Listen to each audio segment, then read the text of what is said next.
untuk renovasi pasar tua yang sekarang sudah dilakukan oleh pemerintah. Saya hari ini bicara atas nama anggota DPR Wakil Rakyat. Jadi pada dasarnya adalah setiap kebijakan untuk kebaikan kita harus dukung. Kan persoalan sekarang untuk proses dalam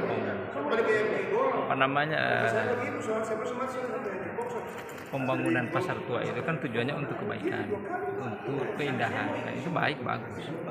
Cuma ada hal yang perlu saya sarankan atau minta diperhatikan oleh pemerintah, bahwa tolong diingat bahwa dana atau anggaran yang diberikan itu kan dana PEN. Dana PEN berarti pemulihan ekonomi nasional. Tentunya bagaimana caranya ketika pemerintah dalam membuat kebijakan, paling tidak dasar utama yang diperhatikan adalah bagaimana peningkatan ekonomi. Jadi kalau dilihat dari sisi pembangunan ini, untuk pembangunannya bagus, cuma kan ada di dalamnya orang, ada di dalamnya kan pedagang. Nah, kalau di dalamnya pedagang tentu itu jadi bagian perhatian juga, karena ketika kebijakan seperti ini, apakah perkembangan ekonomi mereka bisa berlanjut atau tidak.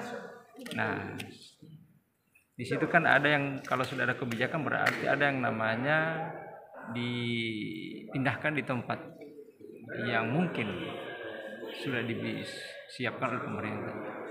Tapi kalau saya menyampaikan bahwa ketika ini kebijakan dilakukan, ya tolong diperhatikan tempat mereka.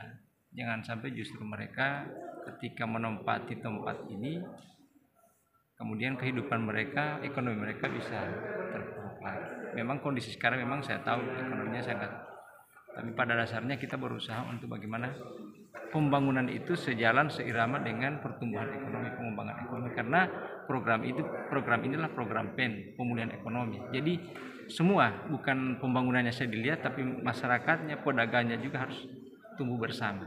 Jadi bukan hanya sebatas kita mau lihat bahwa yang penting indah, bukan seperti itu. Saran saya seperti itu, saya sampaikan ke pemerintah bahwa, tapi saya yakin kok pemerintah pasti tahu bagaimana memperhatikan pedagang. Cuma jangan sampai itu terjadi, kemudian para pedagangnya mungkin tidak mendapatkan penempatan yang tidak sesuai.